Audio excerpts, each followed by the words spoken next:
1, 2, 3. Le petit clap. Salut tout le monde. Bienvenue, enfin salut à toi, bienvenue sur ce nouveau podcast. Soyez sceptiques, restez-le, c'est le titre. Et voilà, en petite phrase de début que je vais essayer de dire dans toutes mes vidéos, ça va être: ne prends pas tout pour acquis, pense-y, ou en tout cas ne prends pas tout ce que je te dis pour acquis, mais en tout cas pense-y. Voilà, le nom de ma chaîne, c'est les pensées du petit Jules. Donc dans le titre de ma chaîne, dans le nom de ma chaîne, il y a bien les pensées. Donc en général, ce que je vous partage, ce sont des pensées. C'est ce à quoi je pense, et ce à quoi je pense en général, c'est des choses, des sujets qui me passionnent, ou alors voilà, c'est des sujets sur lesquels je suis en train de réfléchir parce que c'est mon move du moment, parce que dans ma vie il se passe telle ou telle chose et que du coup je suis amené à penser à ça. Mais en général je parle de choses qui me passionnent, pour lesquelles je porte un certain intérêt. Même si je vous parle de plein de sujets différents, souvent je me renseigne quand même un minimum sur ces sujets-là. Donc même ce que je voulais dire, c'est que même si je me renseigne, effectivement, il faut que tu réfléchisses par toi-même et que tu ne prennes pas pour acquis tout ce que je te dis, et que je suis quelqu'un qui parle de manière assez affirmative. Je tourne mes phrases de manière affirmative, et je me disais, tiens, finalement, c'est un peu ma définition du truc, c'est comme ça que je suis, enfin c'est comme ça que je fais en tout cas mes podcasts et certaines de mes vidéos, et c'est comme ça que je parle en général. Je suis quelqu'un d'assez... j'affirme des choses, et je me disais finalement, c'est quoi être affirmatif? Qu'est-ce que les gens vont comprendre si je leur dis que je suis affirmatif, et qu'est-ce que moi je comprends par affirmatif? Alors j'ai été voir un peu la définition d'affirmatif dans le Larousse, et j'ai bien aimé en tout cas la définition d'affirmation. Tu peux trouver des nuances entre le fait d'être affirmatif et le fait d'avoir une affirmation. Une affirmation, c'est dans une phrase, etc. Mais voilà, quelqu'un qui est affirmatif, tu peux le voir comme quelqu'un qui fait des affirmations dans ses phrases, qui tourne ses phrases de manière affirmative. Tu vois, il y a moyen de le tourner comme tu veux. Même en écrivant une vidéo, je me répète, je suis incroyable, je suis fou, je suis dingue. Une affirmation, donc définition du Larousse, statut de la phrase qui présente le prédicat comme vrai, possible, probable, contingent, ou nécessaire. Alors moi, rien que cette définition nous montre pas mal, je trouve, qu'il faut pas tout avaler sans réfléchir et sans y penser. Alors vous me diriez, non, on fait jamais ça. Moi personnellement ça m'arrive de le faire, ou voilà, j'ai quelqu'un je regarde une vidéo de quelqu'un, ou même quelqu'un qui me parle en face de moi, et je suis en pleine confiance avec cette personne. En général j'accepte tout ce qu'il me dit, parce que je sais pas, c'est mon meilleur ami, parce que c'est c'est mon père, ou parce que c'est un professeur ou quoi que ce soit. Surtout l'exemple du professeur est pas mal, mais une affirmation, quand quelqu'un même te parle de manière affirmative, ça veut pas forcément dire que c'est vrai, même pas pour la personne qui fait cette affirmation.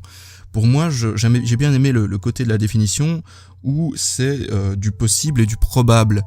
Il y a parfois des domaines sur lesquels je te parle, comme par exemple la PNL, etc., où là je suis... j'ai lu quelques bouquins sur le sujet, et je les ai lus, relus, re-relus, et c'est des bouquins très théoriques. Donc en général, quand je te parle de PNL, je vais sur des sujets de la PNL que je connais très bien.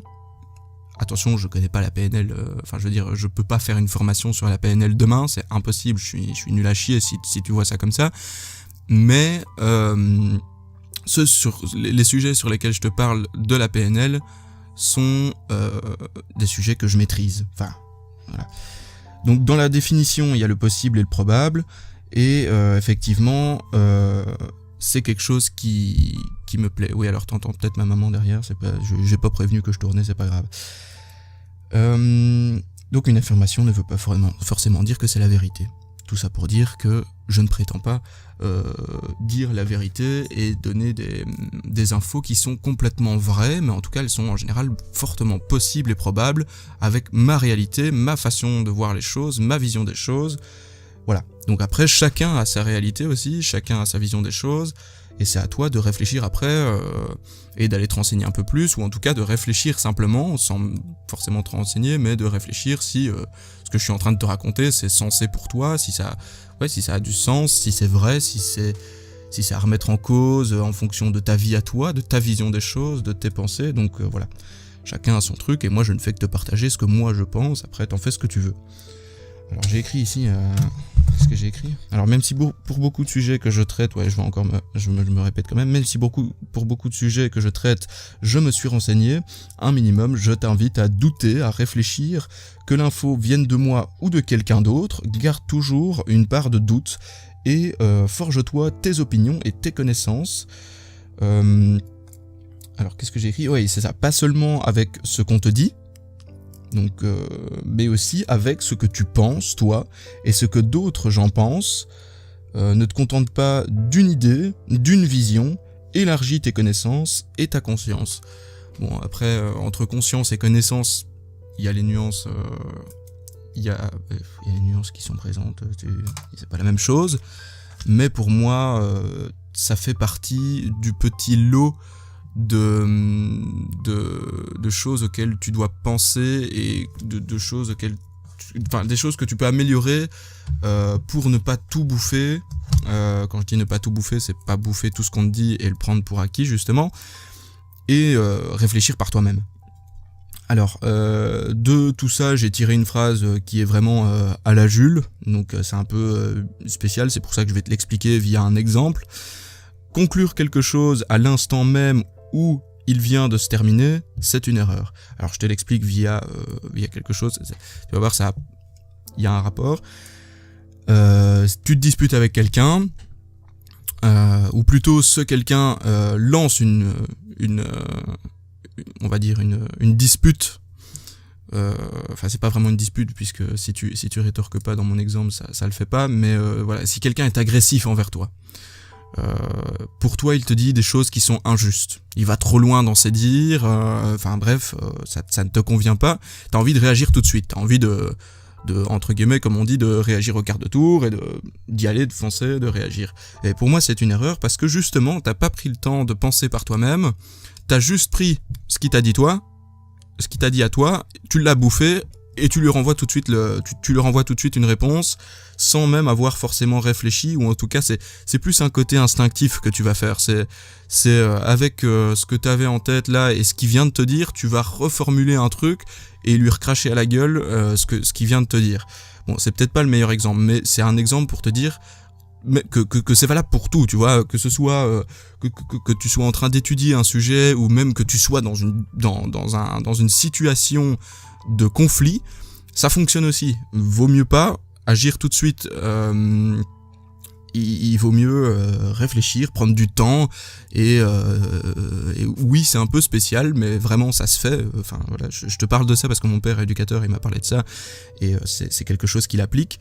C'est voilà, quand t'as par exemple un gosse, imagine-toi éducateur, t'as un gosse qui te fait une réflexion, quelque chose qui va un peu trop loin, pas trop prendre le dessus tout de suite, prendre un peu de temps.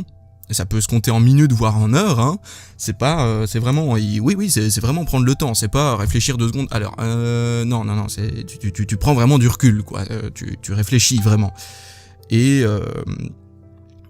donc, ce genre d'exemple fonctionne aussi pour te dire, réfléchis, pense avant d'agir, ou avant je sais pas, avant d'émettre un jugement. Par exemple, tu pourrais me dire que j'ai tort. Bon, là, en soi, tu peux le dire tout de suite. Excuse-moi pour les gens qui parlent derrière, je sais pas si tu les entends. Tu pourrais le dire tout de suite en soi, si vraiment, voilà, tu le sais, j'ai tort. Mais si tu veux argumenter, prends d'abord mes arguments à moi, prends le temps de prendre du recul. Pourquoi est-ce que moi je dis ça ? Quelle est ma vision des choses, ma réalité ? Pourquoi est-ce que je le tourne d'une telle manière, etc. Et réponds-moi en fonction de ça, et pas à chaud ou quoi, parce qu'en général, du coup, enfin, encore une fois, c'est du général. Mais j'estimerais que c'est toi qui as tort, parce que, et finalement ce sera pas toujours le cas si t'es vraiment bien renseigné, mais si c'est du middle comme ça et que t'es juste à chaud et que tu te dis putain Jules, non, tu dis de la merde et que t'y vas, tu risques de te planter, ou en tout cas sur pas mal de points, parce que tu vas être trop à chaud et que tu vas dire des conneries et que tu vas réagir directement à ce que je dis. sans spécialement avoir pris le temps de réfléchir vraiment dans quel contexte je suis, pourquoi je dis ça, de quelle manière, enfin bref, voilà. Écoute, je crois qu'on a fait le tour, je me suis assez répété, mais on a abordé quelques sujets quand même, et on a fait le tour du sujet que duquel je voulais te parler. Écoute, je bosse sur les podcasts, ici j'ai écrit pas mal, donc je pense qu'il y avait un peu moins de répétition dans les autres. C'est parce que je te parle de la répétition, parce que j'essaye de demander aux gens des avis, etc. sur les podcasts et sur mes autres vidéos, et c'est vrai qu'en général, je me répète beaucoup. Et je suis quelqu'un qui m'éparpille aussi, enfin qui part en couille, je veux dire, tu me donnes une phrase et je vais sur trop de sujets à la fois, et en même temps je me répète quand même parce que je reviens quand même enfin bref, tu vois, ben voilà, bon exemple, je suis en train de le faire. Sur ce, je vais te laisser avant de continuer à partir en couille comme je suis en train de le faire. J'espère quand même que ce podcast ça t'a plu et que ça t'a fait réfléchir à certaines choses. N'hésite pas à me laisser un petit commentaire, à laisser un petit pouce bleu si ça t'a plu. Moi ça m'aide beaucoup dans le référencement de mes vidéos, et j'aimerais avoir un impact un peu plus important, donc voilà, je le cache pas. Et n'hésite pas à t'abonner si tu veux suivre le reste des vidéos, il y a pas mal de trucs qui vont arriver dans les prochains jours, mais voilà, ça c'est autre chose. On en parle sur les réseaux sociaux, sur Instagram, sur Facebook, sur Twitter. Rejoins-moi sur ces réseaux sociaux là, c'est les pensées du petit Jules, et c'est là qu'on en discute, c'est pas tellement ici. Je te fais un gros bisou, passe un excellent dimanche, une excellente journée, une bonne après-midi. Je vous aime tous, vous êtes formidables, merci pour tous vos retours en tout cas, et vos critiques constructives, c'est vraiment super important, c'est ça qui m'aide à avancer. Bisous les amis.